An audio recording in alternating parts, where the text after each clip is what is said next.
Because, I mean, just imagine this for a moment. Like, if everyone who identified as Christian or Jewish were to literally stop participating in empire for the same exact 24 hours every single week, it would change policies, it would change systems, it would change programs, it would change expectations, it would force empire to have to change.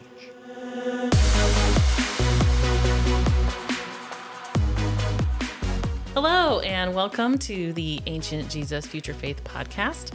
I'm one of your hosts, Tana, and I'm here with my other co-hosts, Sarah Minardi. Hello. And Don Sheaver.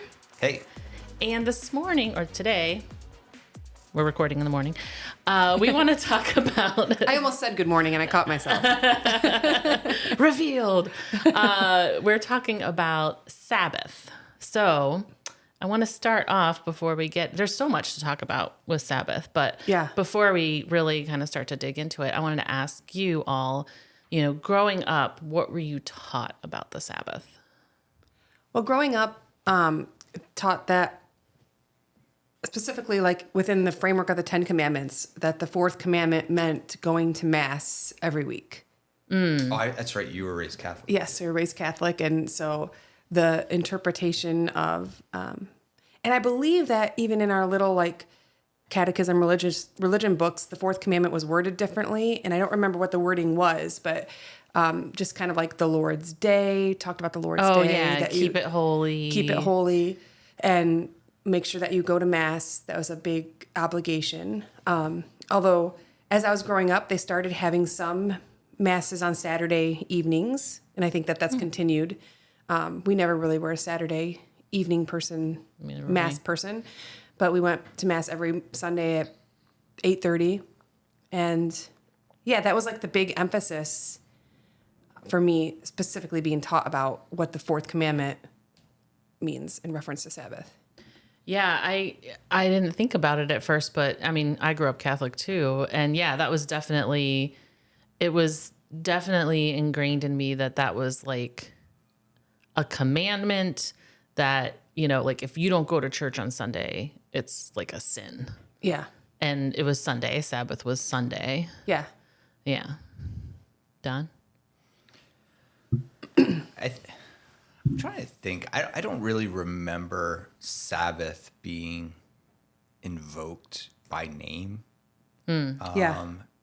Maybe Lord's Day.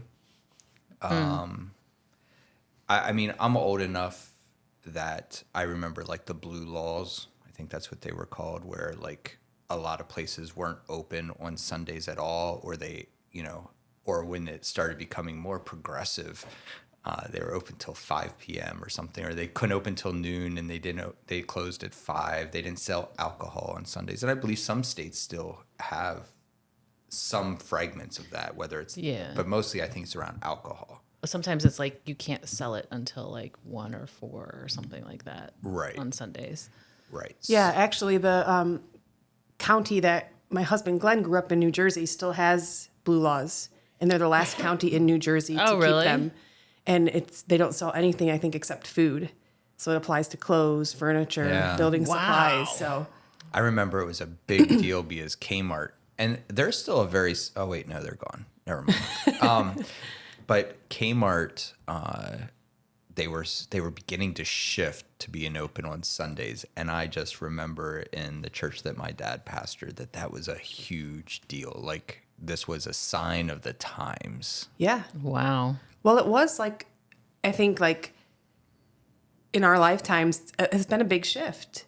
Yeah. Because even like, I remember growing up in school and extracurriculars and like nothing was planned on Sunday. Like you didn't have sporting practices or sporting events on Sunday. Yeah. It was kind of just like an unspoken thing. Yeah. But then like, as I grew up, like starting to notice like, oh, suddenly people are having practices scheduled on Sunday and games and it's sneaking in as like, I mean, I feel like I kind of witnessed a big shift in that very gradually here and there. Yeah, I remember, I think one of the things I first noticed, like one of the ways I first noticed that was somebody else was talking about their kids playing soccer. And it was like, it's like I don't know if this is the same everywhere, but for them, it was like these kids, and this wasn't like school, like playing for the school. It was like they were younger and they had these leagues outside of school, right? Recreational, yeah. Yeah, recreational leagues. And they traveled on the weekends for soccer tournaments, and it was like Saturdays and Sundays. And I remember thinking, Sundays, really? That's weird. Yeah. But like, it's just because, that's what we grew up with. Like I think, Sundays. Yeah, I think when that started happening, I thought it was odd as well. But I didn't necessarily think it was odd because of religiosity. I thought it was odd because it had never really been done before. Yeah. So, but here's the thing that I never ever heard is that Sabbath is not Sunday, it's Saturday. Right. Yep. Yeah, I was definitely taught it was Sunday. I mean, Yeah. we co-opted an entire day and shifted it in the calendar, Yeah. which Yeah. is pretty fascinating. Yeah. Yeah. So yeah, I was never taught it was Saturday. No. Nothing really was talked about on Sundays, although it was strange. It was always a day that my parents took a nap every Sunday afternoon to rest on the holy day. I'm sure they were napping. I want to imagine they were napping and not imagine other things. But yeah, so there was, when it was convenient for the needs of my parents, that Sabbath / the Lord's Day was a day of rest. But I don't really remember it being that, other than randomly there would be days that we all had to take a nap on Sunday afternoon. I have to wonder that I've been thinking a lot lately about how as you get older, there's all these things you learned over time, right? And they just they stick with you and they affect how you interpret anything new, but also just, any sort of practices. Like you learned how to do it this way, and until someone's like, oh, it's done this way now, you just keep doing it that way or whatever, And so for me, even though there are more things are open on Sundays and it's not as much of a quiet, taboo. I guess taboo is a good. So, but Sunday still feels to me like, oh, that's the day when nobody does anything, kind of a thing. You know what I mean? Like that's the day that everybody has family dinners and you go to church and you know what I mean? Like it still feels like this different kind of day. And I'm just really curious for people who are a lot younger than I am, like they're growing up and it's not as much of a, oh, we're not open on Sundays. Now Saturday part 2. Yeah. Yeah. But that's why I wonder, and then also for people that don't go to, Christian churches, I'm curious how that feels. Like, how does Sunday feel to them? And then how did it feel back then if you weren't Christian and all this stuff was closed? Yeah. And you're like, well, there goes my Sunday, I don't know. I just, it's so weird because that's still so ingrained in me that Sunday is like this different day. Yeah. Yeah. I don't know. I have nothing about that. Well, yeah, I feel like when my husband and I started getting more interested in Hebrew roots, it actually kind of started with learning about the Sabbath. So, with the church we were at the time, did a whole Lenten focus on Sabbath and teaching on Sabbath and encouraging the congregation to start incorporating some 24-hour period of the week as a time of rest. And that's kind of how they talked about it. They pointed to the fact that, Jesus healed on the Sabbath and some things happened on the Sabbath, and that there are emergency workers and things that can't, and people whose work schedules don't let them stop on Friday to Saturday. And then church is on Sunday and nobody wants to let that go and shift it till Saturday. I mean, there are people, actually, I shouldn't say nobody. There are people who formally try to keep a Sabbath on Saturday who are not Jewish. Seventh-day Adventist. Yeah, right. Right. So, but then it does become very confusing because if you're well, if the Sabbath is technically Friday to Saturday and I want to honor that, but my church meets on Sunday, right? Then it's suddenly my whole weekend is a Sabbath, and what does that look like? And, but yeah, that was really kind of the introduction that led my husband to starting to thinking about more of the the roots of our faith was that Sabbath discussion. And we kind of took it and ran with it for a while. But the pastor at the church, when he talked about Sabbath, he kind of had 4 phrases that he used in his teaching, which was stop, meaning to stop work, and stop possibly other things that don't bring life to you, rest, delight, and contemplate.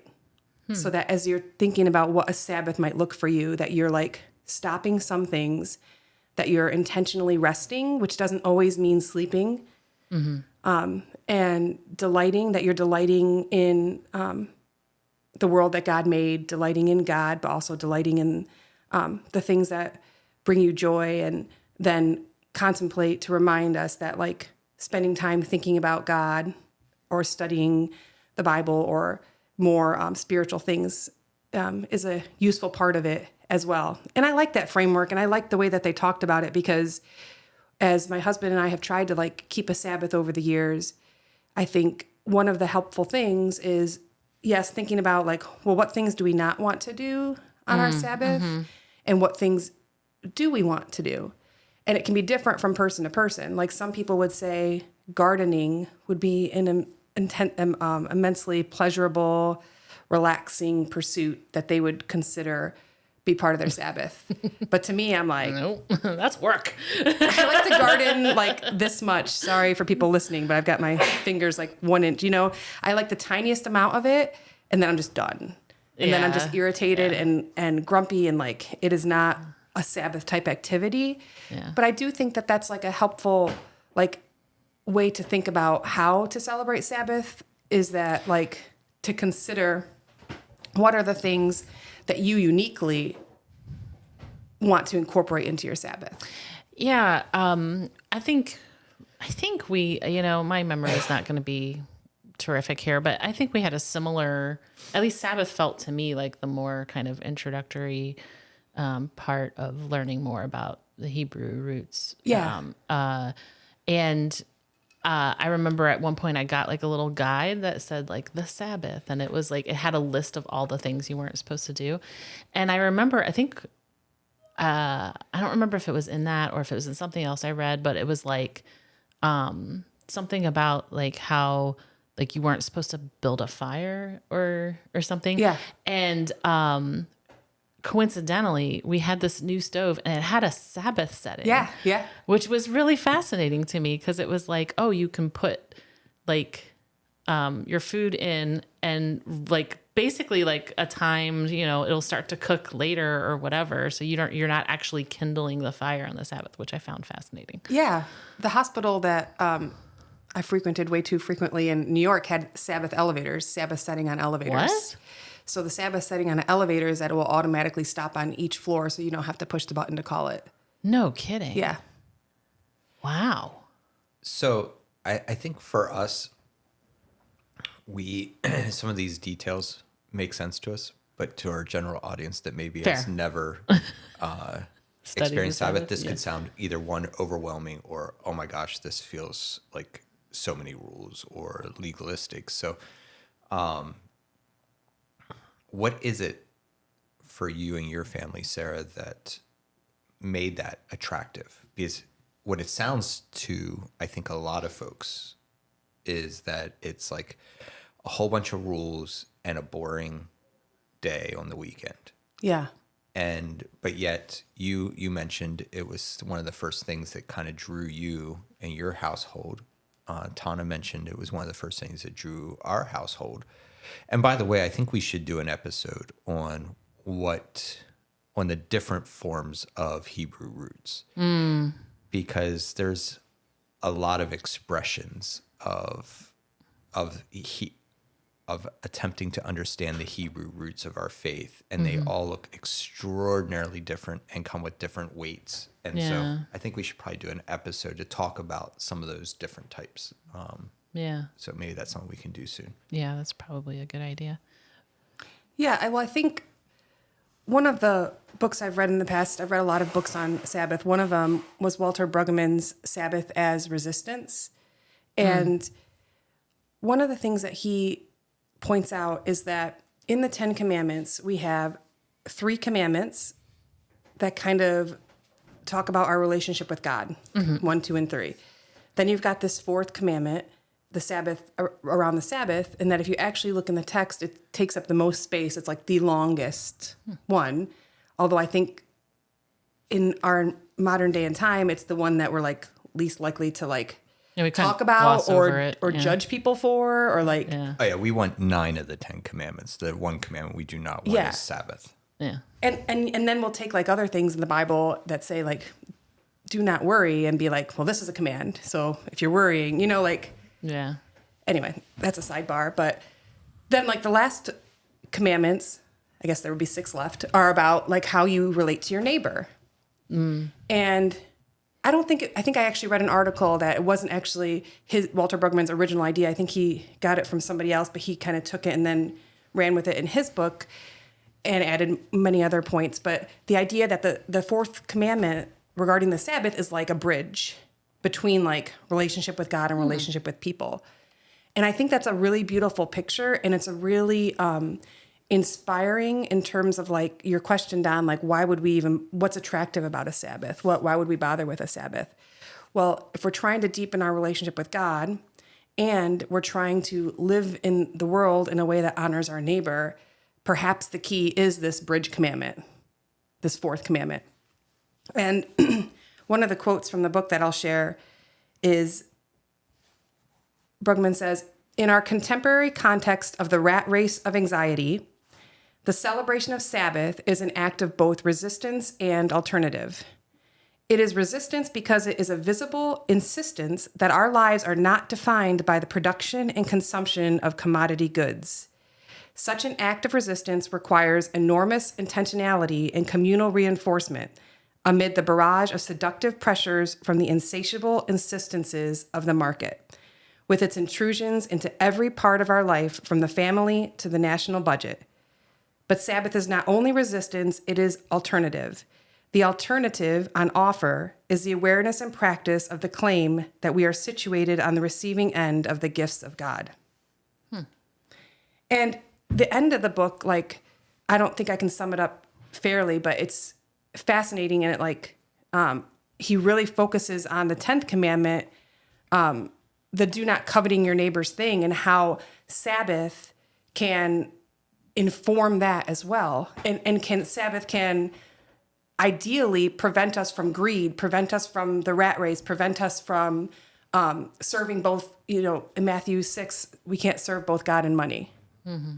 And being able to like pull back from society, being able to say no, that I am enough, and that there will be enough, and I can stop and rest, and I'm not a human doing, I'm a human being, that there's this like regular time where we stop and we try to remember that we are much more than what we do or what we accomplish in the world, that we are valuable just as we are, that getting that time of reflection, even just to like breathe and rest and be with the people closest to us and make sure that we're loving them well. Like that's kind of like probably a big summary of like what I find attractive about the Sabbath. That I think that taking intentional time every week to try to connect with God, and then also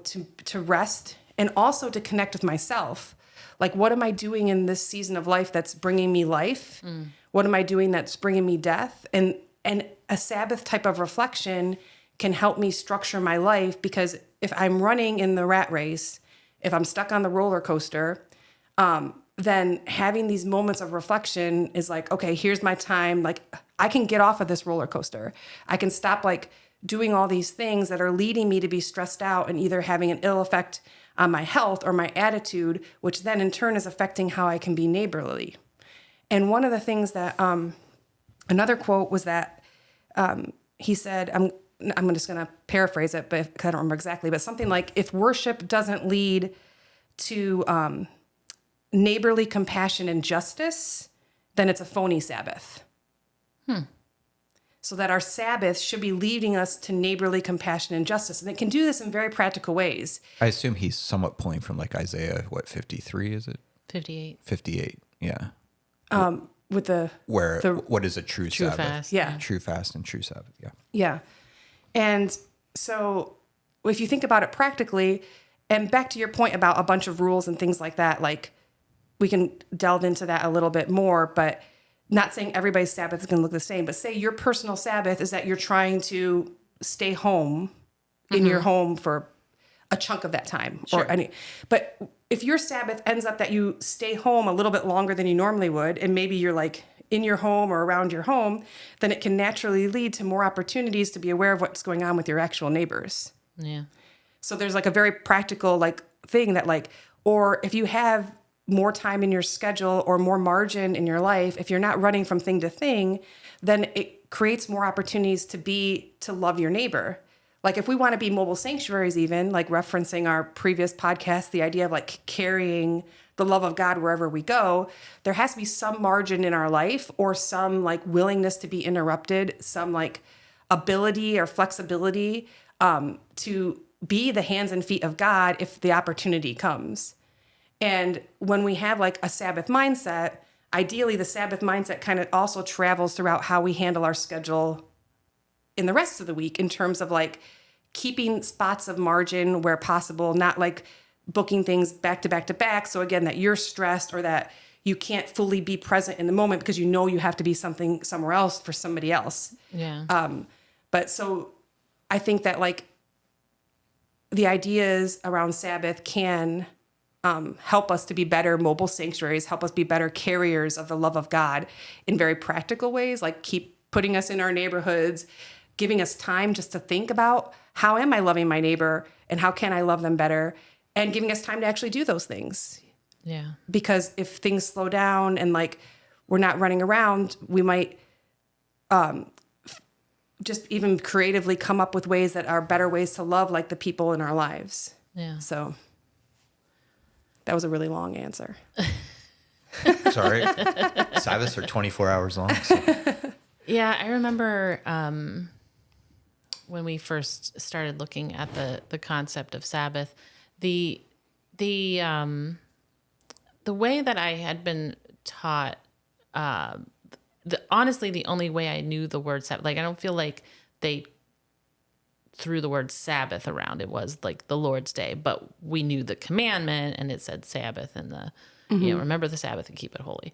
And it was basically just attend church. Like that was all I understood all I understood of it. And so I think that's what drew me to it so much was that there was so much more to the idea of Sabbath than what I had been taught. And I remember we went through various iterations of, what does Sabbath look like for us, and it involved a lot of flexibility with what felt like the rigid rules, like you can't do this, you can't do that. And I remember at one point we had come to the conclusion that it was neighborly to support small businesses in our area. So like not going out and purchasing something might be like the general rule for Sabbath, because you're making somebody else work and, all that stuff. But we were like, well, these small businesses are trying to stay afloat and, so we can do something, but it's only if it's supporting small business, or we go to farmer's market, or whatever. And I think it's interesting because growing up the way I did felt very legalistic of like, there's these rules and you're supposed to follow them. And, but I feel like when we were thinking about what the Sabbath was, it felt like more like trying to keep the spirit of it than trying to just follow a set of rules, which I think is more beautiful, anyway. Yeah. So for me, I think my journey began with, thinking about like, what are some things that I can cut out of my day that is either like work right? Or it's expectations. And so my first cuts on Sabbath were very self-serving, right? Which is okay, but they were very self-serving. But I don't think Walter Brueggemann's book goes far enough, in my opinion. Sabbath as resistance. I believe it's Sabbath as protest. That Sabbath is the way that we protest against empire. So, like, you used language about being caught up in the rat race, but empire convinces us that we need to be a part of the rat race. Yeah. And so Sabbath is a way to tell empire to pound sand. Prior to Judaism, there is not much, if any, literature of other religions taking off and Sabbathing, or whatever word you want to use, for one full day every single day of the week, or every single week. Obviously there were festivals and there were events and stuff, but not something every single week that was built into the calendar where they would say, no, I'm not tending my field today. No, I'm not going into work, so to speak, right? And this was a huge problem for Rome. Rome had built a machine that depended on, and if you just look around, almost no matter where you're listening to this from, right? The empire that you're under, for us it's the United States, right? Depends on people being a part of the machine every single day. And they have convinced us that it's our obligation. And to me, Sabbath is really powerful because it says, no, the world will survive if we don't participate every single day. The world will survive if everything comes to a stop for 24 hours. And that this is a way to demonstrate that it's not empire that determines the well-being and the success of the world, but it's humanity. And I think, Sarah, everything you said plays into that completely, right? Like that if we're doing that, then we are caring for our neighbor, right? And so those are all outcomes. So I love Brueggemann's book on Sabbath as resistance. It's just that it still felt relatively, unless I'm misremembering or not remembering parts of it, it still felt very much personal. Like Yeah, it was about, I would say so. It was about me. Yeah. Whereas this is also about others, right? And I know in Brueggemann's book it is about caring for your neighbor and stuff as well, but I'm saying like at a much larger level, that to make everything stop for 24 hours, that is a huge problem for empire that wants to convince you that you have to be a part of the rat race, that wants to convince you that you should be spending every waking hour contributing to empire. Commerce. Right? Capitalism, commerce, all of that stuff. And that there's something compelling to me over the years that has become more and more strongly associated with this protest part of it than necessarily some of the other things. The other things are still meaningful, right? But the thing that probably I would say is going to keep me intentional or attempting to be intentional about recognizing Sabbath is it's my opportunity to stand up to empire in a potentially significant way. Because, I mean, just imagine this for a moment. Like if everyone who identified as Christian or Jewish were to literally stop participating in empire for the same exact 24 hours every single week, it would change policies, it would change systems, it would change programs, it would change expectations, it would force empire to have to change. Yeah. And I think that's part of what began to grow in the mindset of Israel, that if we ever observed Sabbath perfectly, that it would usher in the Messiah. Because I think they, in some ways, the the mindset, though maybe not explicitly say it, would be we couldn't be captives. Like, we could not be oppressed. We could not be marginalized if we did this. We would need a different emperor. We need a different king, and that would be Messiah. You know, that kind of makes me wonder if what changed over time with observance of Sunday in the United States was not like, oh, fewer people are religious or whatever, but was perhaps a push by businesses to keep the wheels of capitalism turning. Can you imagine telling a company that 1/7 of their earning potential is just dead in the water? Right? Like the CEOs that make exponentially so much more money than you and I. And what they do is instead of spinning it that way and saying, no, we want to make millions more dollars because we can be open an additional day, they say, don't you think it's unfair that you can't be entertained this one day? Yeah. And really, if you listen to people who, when you talk about blue laws or you talk about any of those things, there really is an attitude that this was stealing from them, which is a great and amazing ploy. Good messaging. Yeah, it's a brilliant ploy by capitalism to convince us that you're missing out. When in reality, there's all kinds of ways to spend a 24-hour period that does not permit participate in commerce that is life-giving, life-changing. And imagine if all the people that are not, emergency workers or whatever, those folks in that industry, if like those places couldn't be open on a Saturday, like movie theaters, that type of thing, the number of people that would be in the parks, the number of people that would be out taking bike rides, walking, all those things. And again, I realize I'm looking at that idyllically. Yeah, right. And that there would be catastrophe as well. Yeah. Right. Right, That there would be, and there might be some segments of our population that could be detrimentally harmed because that's a day of earning missing from them as well.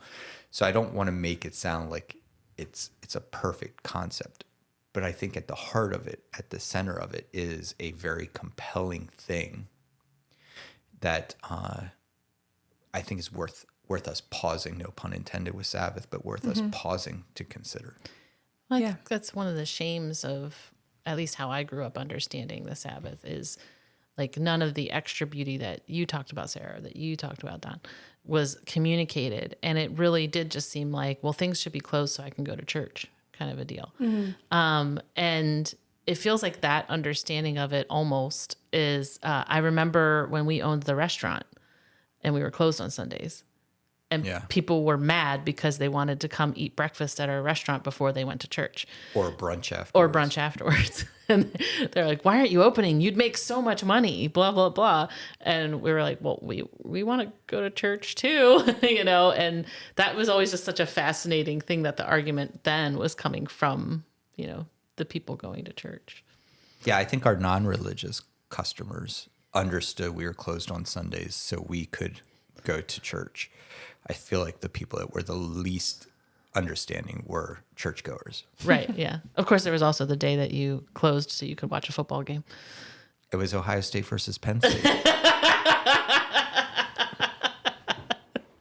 Closed for the game. But isn't it interesting how like that is like, but you could make so much more money is just like always presented as like the argument that nothing can argue against. Yeah. But here is Sabbath arguing against It's that. capitalism's God card. Yeah. Yeah. When you're having a debate with a religious person, they're like, but God told me. And it's like, well, the conversation's over. Yeah. It's capitalism's God card. Yeah. But you could make so much money. Wow. Did you have something else you were saying, Sarah? Oh, sorry. I've heard that like even in different contexts, where it's just like, that's like people's argument, like that, why would you not do this if you can get money? Like even in like other spectrums where like somebody's saying that like, no, I'm off at 5. I can't take you as a customer, like a hairstylist or something like that, And then, but I'm going to pay you. Don't you want my money? Yeah. Don't you want? Yeah. That's like, like the answer that they actually hear sometimes. And yeah, the God card of capitalism. You're right. And that's why I think what you're saying, Don, Sabbath as protest. I mean, that's especially strong when, capitalism is the religion of empire, And if you don't mind, I'd like to read Isaiah 58, 6-8, which is talking about what a good Sabbath or fast is. I don't think we're allowed to say no if you say you're going to read from the Bible. Another God card. The AJFF God card. I'm going to read from the Bible. So Okay. You can't stop me. All right. So Isaiah 58, 6-8 is not this the fast that I choose, to loose the bonds of injustice, to undo the thongs of the yoke, to let the oppressed go free, and to break every yoke? It is not to share your bread with, is it not? Is it not to share your bread with the hungry and bring the homeless poor into your house? When you see the naked, to cover them and not to hide yourself from your own kin. Then your light shall break forth like the dawn, and your healing shall spring up quickly. Your vindicator shall go before you, and the glory of God shall be your rear guard. I do want to say real quick, I think it's important for us to acknowledge that even though this passage is about a fast, it fits with Sabbath because Sabbath is a fasting of something, right? It's a giving up. Instead of it being food, it's a giving up of consumerism. It's giving up. So fasting here still is an appropriate comparison. Yeah. Yeah. And I remember when we first read that, I was just like, wow. Yeah. And that was another part of our stages of Sabbath of like, what do we do on the Sabbath? What are we permitting ourselves in? It was like, well, anything that's going to go out and do that is perfect. It doesn't matter. Yeah. Like the, when Jesus healed on the Sabbath, Yeah. So a quick note for our listeners is that if you're not familiar, the idea within ancient Judaism, and I imagine it's still a modern Jewish thought, is that to preserve life, you are able to break any law of Torah except for you shall have no other God before me. That every law in the Torah is breakable if you're preserving life. And of course, my favorite part about that is there was so many arguments all the time that seem small to other people. That's like, no, that's preserving life. Like part of the reason we decided to go to the farmer's market and still go to small businesses is because we were preserving their livelihood. Mm-hmm. And so for us, that was enough preservation of life that we felt it was appropriate. Now, I want to be so specific here because I think it's valuable. This became a shift in our lens that was beautiful and meaningful, in the sense that we started thinking about what are the ways we spend our time on a Saturday, and does it bring life or does it detract from people's lives? And then we made decisions for our household based on that. Mm-hmm. And so when we think about rules, we can think about them as being strict or heavy. But really, the more we started investigating this, the more light we felt, right? The more we were like, oh my gosh, this is awesome. Because, and even things we wanted to do that someone from the outside would be like, man, you guys really justified that as being giving life.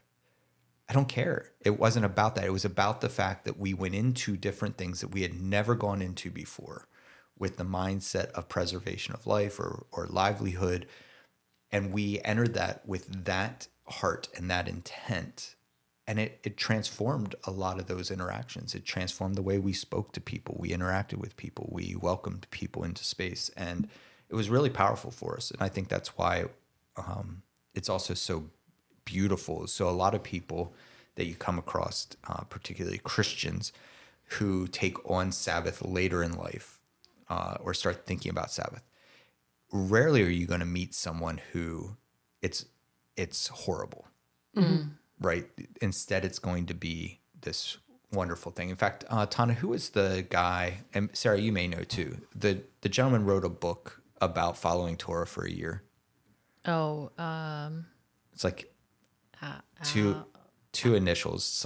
AJ something. I was thinking AJ, but I was thinking that's Abraham Heschel's first two initials. So it's I don't know. It's AJ something. He's a satirist, and he writes really funny books. And this book he wrote, Living Biblically for a Year. In fact, I think that's what AJ Jacobs. I believe that's what Held Evans used as kind of her a guide for her living womanhood. Yeah, biblical womanhood. Yeah. But he wrote this book, Living Biblically for a Year, and he tried to follow all the commands. Not all of them at the same time. He would introduce them and then try and do them. And at the end, did an interview, and someone said, okay, you showed the absurdness. And he was following them literally because it was funnier that way. Yeah. Right? Like leaving the corners of your field. Yeah. He was literally doing these things, right? So someone asked him at the end, they're like, is there anything you miss? And his only answer was Sabbath. He's like, he said, not just me, my whole family misses Sabbath. So he's even doing it to poke fun at it and to be satirical about it. And it's still, even with that mindset, became something really powerful in their household. And I think that is an indication, right, about how meaningful it could be. Yeah. Well, I think, sometimes we might bristle at the word rule or like boundaries and things like that. But that's sometimes boundaries and rules like really offer a lot of freedom. It seems like counterintuitive, but like if you're setting a boundary to like protect yourself, then like you're actually like doing a good service for yourself. So sometimes these things like have like, it can feel like a weight. But I remember once hearing that like, this might have been like in monastic orders, like they use rule, like they have a rule that they follow in different monastic orders that will like have like their set of how they run their days and things like that. And I heard somewhere that the word rule was really, I don't know if it was like an origin thing. I'm sorry that I don't remember this detail, but what I do remember is that it was more of the idea of a trellis. So a trellis being a gardening thing that like vines can... Wait, you hate gardening. I know, but it is what it is. But yeah, like, so like the trellis like supports the plants as they're growing, so that I think that's like a much gentler way I love it. That's to look at picture. Like your rules or your decisions about if you decide that you want to go on this journey. I think one thing you'll pick up from all of our like little jabberings today is that it is like a process and it is fluid and it is changing. Yeah.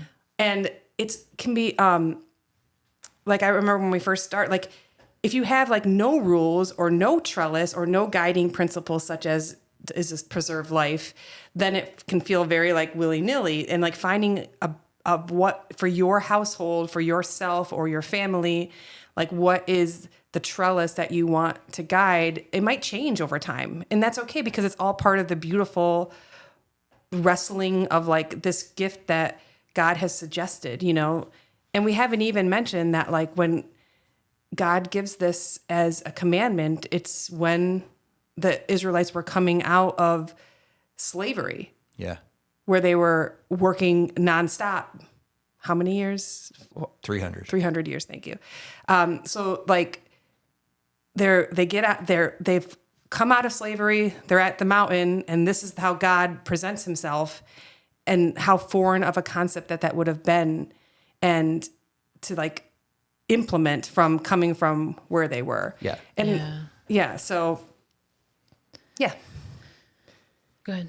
So I think a couple of things I think we should address, and I don't know, maybe we'll look back and think maybe we should have addressed these at the beginning. I feel like that happens half the time. Listen to this in reverse. Yes. Don't play it backwards, because it'll have demonic things that we say. But, yeah. So one, I think it's a very privileged position. Yeah. To sit and say, I can afford to take off a full day. So I think that's the first thing we need to acknowledge. Yeah. I think this second thing is, so one of the things I'll often make an argument about Sabbath, that people are on board until I make this argument. which is Sabbath is unmoving. It is Friday at sunset to Saturday at sunset. Yeah. But you'll often hear, particularly in evangelicalism, Yeah. that Monday is my Sabbath. No, it's not. Especially for pastors. Correct. No, it is not. It is your day off, and you can create boundaries that are Sabbath-esque boundaries around that day, and good for you, and you should 100% do that. Sabbath is very clear in the Bible. It does not move. It is Friday at sunset to Saturday at sunset. And the reason that's important is because the idea that the rabbis had around that and why God did that was that you control everything else. God gave power over to humanity to make all the decisions about how to care for each other, how to live, decision making. All of that has been handed over to humanity. The one thing that God said will not move is Sabbath. And God said it is stuck in time. Whether you acknowledge it or not, it is there. You can't move it. And it's the one thing that we cannot control. And therefore, it is holy time. Abraham Heschel, in his book, The Sabbath, which I highly recommend, says that first there was, before there were holy things, there was holy time.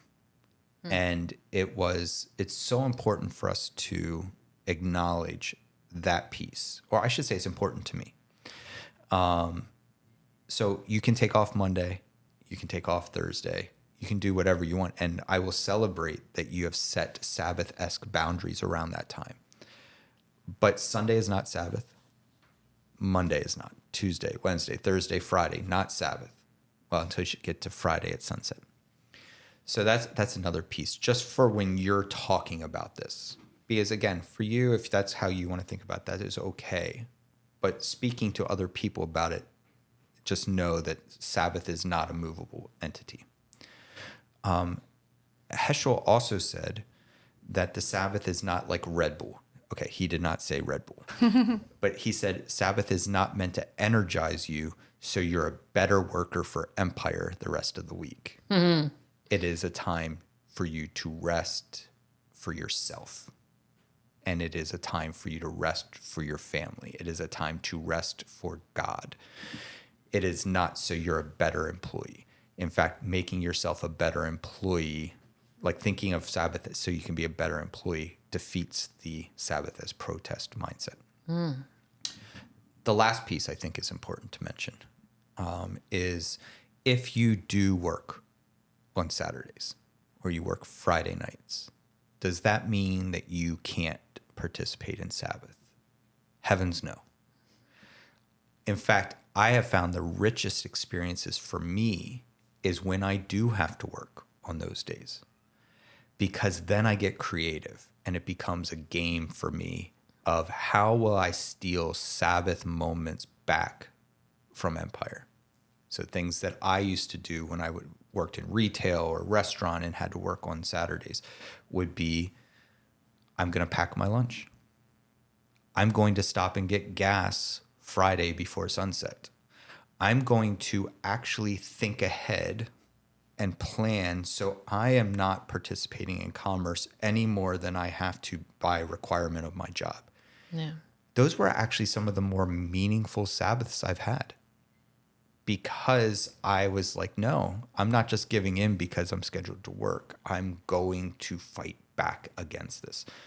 So I feel like those were some things that I think are appropriate, because one of the first things people ask me when I talk about Sabbath is, but I have to work. Because oftentimes I'm talking to college students or young people who are working part-time jobs around their college schedule or whatever, and they're always working Fridays or Saturdays. Right. Yeah. And then in addition to that, not everyone's lucky or fortunate enough to have a Monday through Friday gig. Right. Right. Yeah.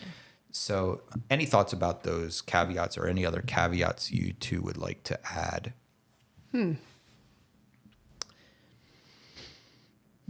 It's interesting what you said about how, you shouldn't look at this as a day that prepares you to be a better worker for capitalism. Because it feels like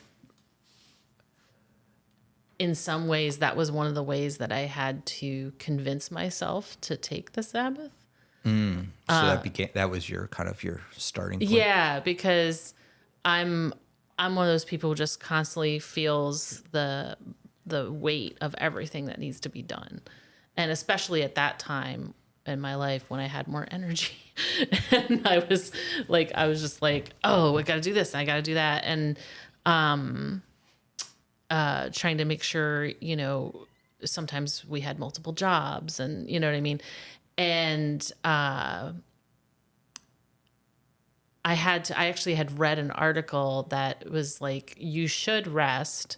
You know, you think you should keep going because you can get more done, but your productivity goes down over time. Your effectiveness goes down over time. So by resting, you're actually going to get like the same amount of work done or possibly even more because, you know, you're going at a Yes, higher. the argument of the 4-day work week. Yeah. Yeah.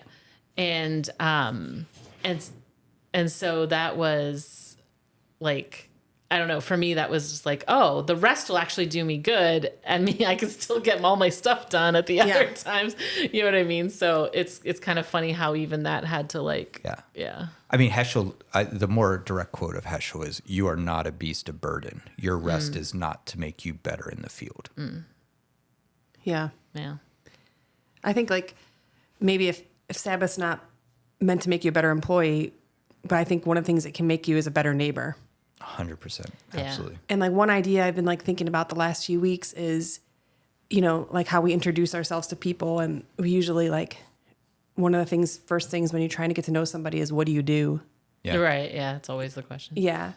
And like, I think like, I thought that I was like really moving on when like I started thinking about like, why do people do what they do? But like more recently, the question on my mind is like, you know, like, okay, I'm interested in what you do. I'm more interested in why you do it. But the kicker for me, what I want to know is, how do you do it? And what I mean by that is like, maybe I don't exactly understand what my husband does when he goes to work. He's an engineer and I don't understand that world. And maybe I know why he does it. He wants to support his family and things like that. But like, the much more fascinating and impactful conversation to me is like, how do you do it? How do you care about your coworkers wherever you are?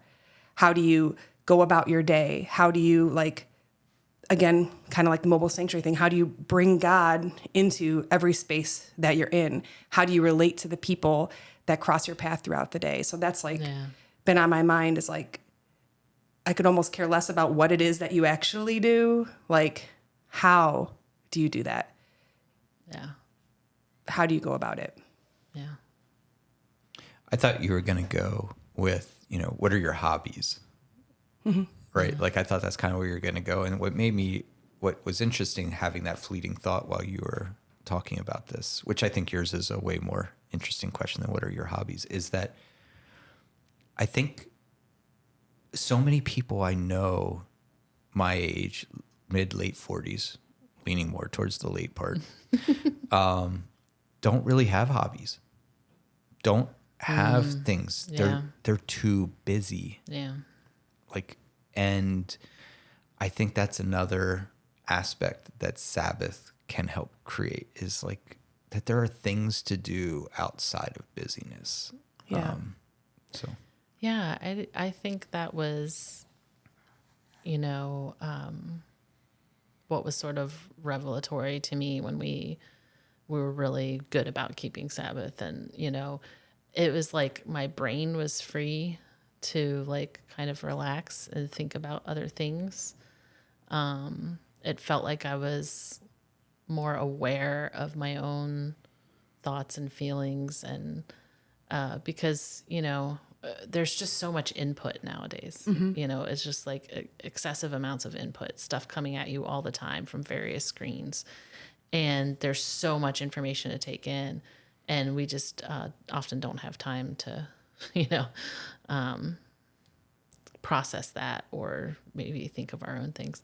And, but what I think for me was the most, was when when I read the Isaiah 58, and for some reason then it all sort of clicked with me. Like, oh, Sabbath isn't just like, oh, time for you to rest. It's like this can be a day of protest. This can be a day of the mobile sanctuary thing, because if you're it says share your bread with the hungry, bring the homeless poor into your house, see the naked, cover them. Like that all feels very mobile sanctuary-ish. So that's the picture of Sabbath I try to keep with me. Yeah. Yeah. Any final? Well, on the hobby topic, like, what's the first thing that people say, like, when you start to, like, get good at a hobby? It's like, oh, you could sell that. Oh, you can make money doing that. Yeah. Oh, yeah, especially if it's crafty. Yeah. Yeah. Oh, gosh. The number of small businesses I tried to start on my own. Unfortunately, my hobby is playing board games, so it only costs me more money. That is true. That is true. One other thing, a quick fact. The Lord's Day, we mentioned it early on, is Sunday. Paul and the New Testament writers were not trying to move Sabbath to Sunday. The Lord's Day is in recognition of the day that Jesus was resurrected. Jesus was resurrected on a Sunday, and so every week they decided that they would celebrate the day of resurrection, and that day was Sunday. They would also observe Sabbath. So therefore, it is kind of the introduction of the weekend, but we have taken Lord's Day and combined it with Sabbath and shifted Sabbath to Sunday. But it was in addition to Sabbath. It wasn't in replacement of Sabbath, which is why when it's less strict, so I believe it's Paul says, so whether you celebrate the Lord's Day one day or another, it's not something we need to debate. Because he's talking about the Lord's Day, not about Sabbath. Yeah. So something for you to consider. Yeah. Yeah, I remember when I first learned, like, oh, Sabbath is actually Friday night to Saturday night. And we were just learning about all this, and I had started working with a pastor of a church who was doing some volunteer stuff for the nonprofit I was working for.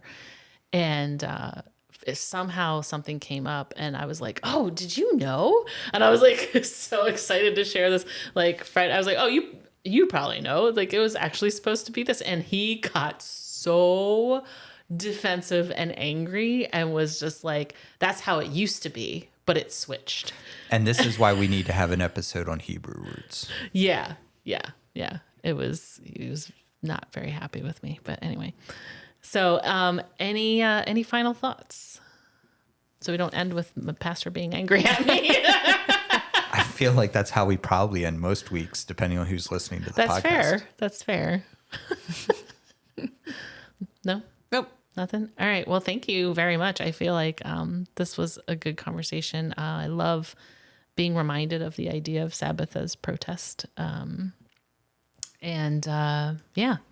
I hope everyone listening might consider how they view Sabbath and make it a time of resistance and protest. So thank you for joining us, and we'll talk to you next time. Bye. Bye. Hey, thanks for listening. If you liked this episode, we invite you to subscribe, rate, and review, as that will help us get in front of more people. If you'd like to learn more about AJFF, please visit our website at ajffpodcast.com. From there, you can find more episodes, links to our socials, and more. You can also look us up on YouTube with the handle at AJFF. Finally, if you'd like to support the work we do, please go to buymeacoffee.com/AJFF and you can become a regular supporter or just leave us a tip. Thanks, and see you next time.